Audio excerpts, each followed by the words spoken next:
He's using his expertise to teach them and carry that legacy forward.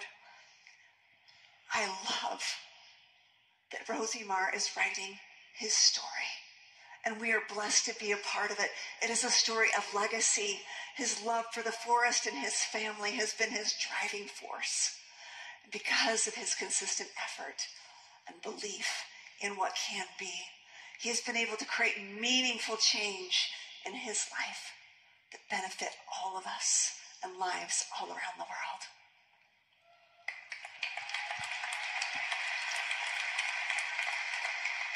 When your vision and values are clear, you will attract people that want the same things. They will light up when they see you and know what you stand for, just as Rosie Marr lit up. That is the magic that happens when you have that clear vision, when you have that conviction lives in your soul. And I believe that is what has made doTERRA such a beautiful community. This is what you are a part of. This is what you have created.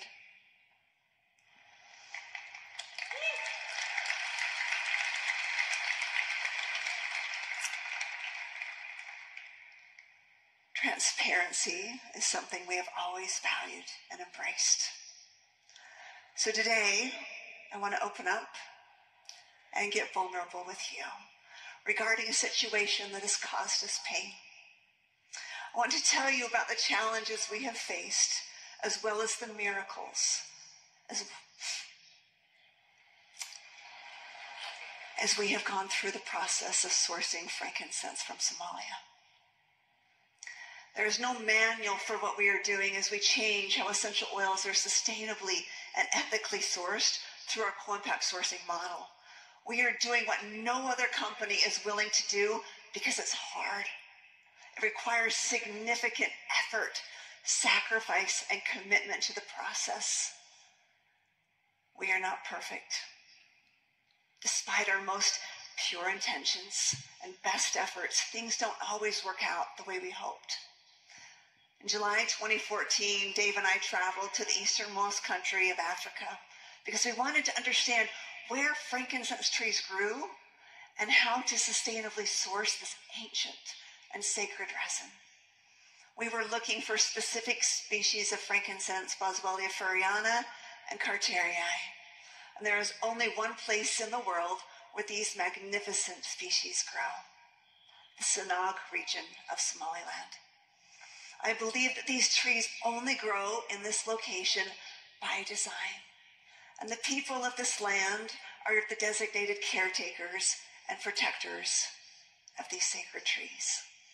Somaliland is probably one of the hardest places in the world to do business. Cultural traditions are different. Economic conditions are complex, to say the least. And as we began exploring sourcing in this region, we learned that business relationships rely primarily on trust.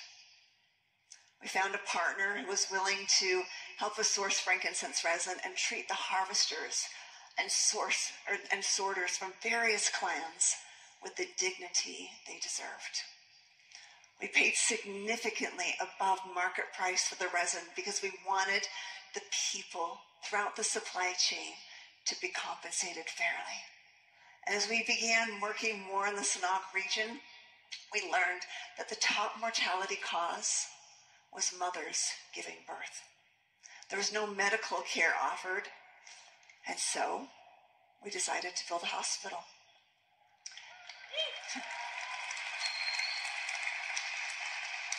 Miracles happened for that hospital to be built, and I would need hours to tell you all about them. I have no doubt that God's hand was in the details. Together with many of you treasured wellness advocates, we invested millions of dollars to build and maintain the hospital. We bought medical equipment that surpassed anything available in Somaliland, and we recruited skilled doctors and nurses. 20,000 people received critical medical care at the hospital that would otherwise have been unavailable to them. 450 mothers delivered babies, many of them via cesarean section. 350 surgeries were performed. But due to travel restrictions and security concerns, we lost our eyes and ears on the ground because our sourcing team was not able to reach these remote regions. We had to rely upon people we thought we could trust to report and verify facts. And at the end of 2022, an article was published that made claims about our sourcing efforts that caused us concern. And so, we hired a firm that specializes in human rights in this region of Africa to conduct an investigation and audit. We needed to know the truth. When we received the initial findings of the investigation, we were appalled. We had paid above market price for frankincense, and there was no clear evidence that that money made it all the way to the harvesters and sorters in the way that it was reported to us. Much of what we thought was true turned out to be false, and the efforts to mislead us were extensive. And then,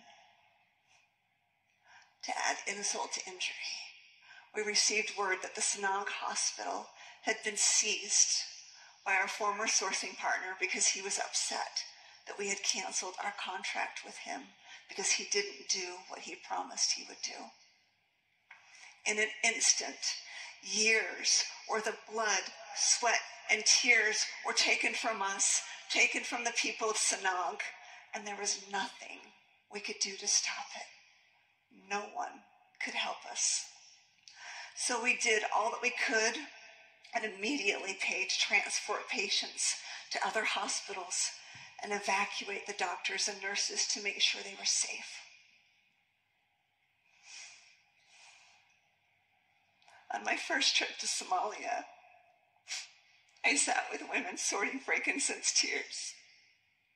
I listened to them, and I saw a glimpse into the challenges they faced.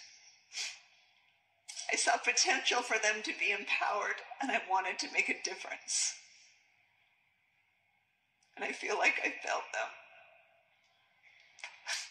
We wanted to put people first and change the system, but instead, things happened that we will not tolerate. You might wonder, why am I telling you this story? We only want happy stories, Emily. I'm telling you this story because you are part of the doTERRA community and you trust us. And you deserve to hear the hard parts, the painful parts of doTERRA. I have wept many nights over the situation. And in my darkest moments, I have determined not to try again. Maybe I think we should just take the easy road like other companies do. But then I dry my tears and reclaim my path, the path we have set, because people need the help that we are uniquely able to offer them.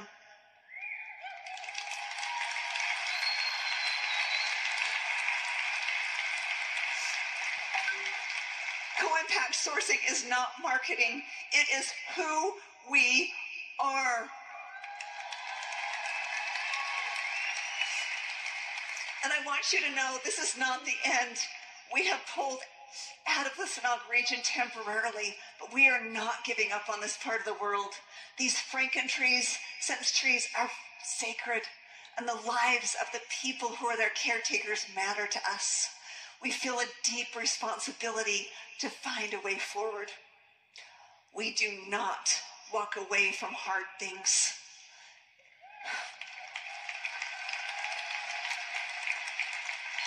It is important to understand that although we are heartbroken over the many aspects of how things turned out, we are also very proud of what we did accomplish. Through a partnership with the Edna Adan Hospital and NYAGI, we are providing mobile ultrasounds for expecting women in remote regions of Somaliland to detect and prevent challenges in childbirth.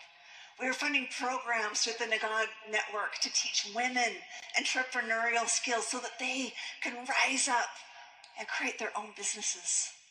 Thousands of people, yes. thousands of people are alive today because of the specialized care they received at the Sanag Specialty Hospital. And because the doctors at the hospital trained assistants and technicians to operate medical equipment and care for patients, their training and expertise will carry on and benefit the people of Somaliland for generations to come. Through all of this, yes. Through all of this, we are stronger and wiser. The choices we have made along the way have formed doTERRA into what we are today. We have excellent sourcing partners in Oman and Ethiopia, and years worth of resin from Somaliland that will give us time to find the best way forward with pure intentions leading us on. Teddy Roosevelt once said, "There is no effort without error and shortcoming." Everything we have accomplished has been because we were willing to step into the arena. So forgive me if I get a bit irritated with the critic who finds fault when we stumble, when they themselves are unwilling to get into the arena. I don't see their faces marred with dust and sweat and blood.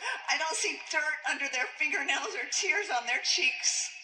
These critics who hide behind cell phones and keyboards will never know victory or defeat because they are unwilling to push the boundaries of what's possible to do good deeds.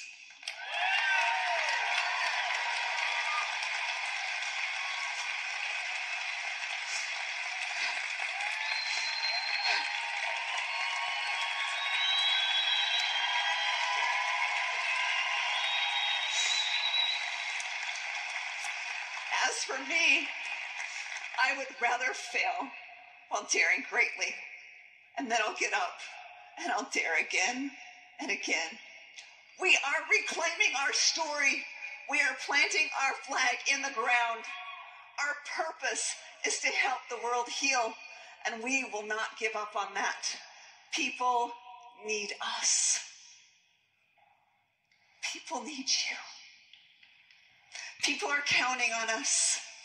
We have made commitments to our customers, our wellness advocates, our sourcing partners, our employees, and we will continue doing everything we can to be a force for good in this world. This is not business for us. This is personal. I know that it is personal for you too. That's why you're here. And I hope you will reclaim your story with us.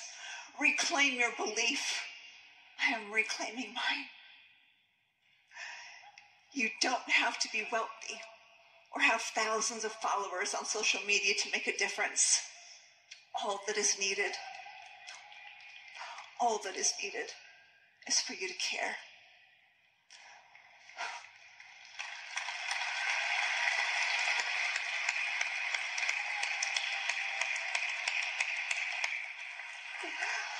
We are all here to help the world heal. And this undertaking will require each of us to put aside our excuses and step into the arena. The poet June Jordan wrote that we are the ones we have been waiting for. The world is waiting for people to step up. Be that person. Be the person that the world has been waiting for. Be the person you have been waiting for. If there is a change you want to see in your life, in your community, in the world, go out and create it. Don't wait for others to lead the way. Cut your own path. You are the one you have been waiting for. I want you to feel that. Know who you are. Know who created you. Dare greatly and go out and be the person your heart and the world needs you to be. I love you.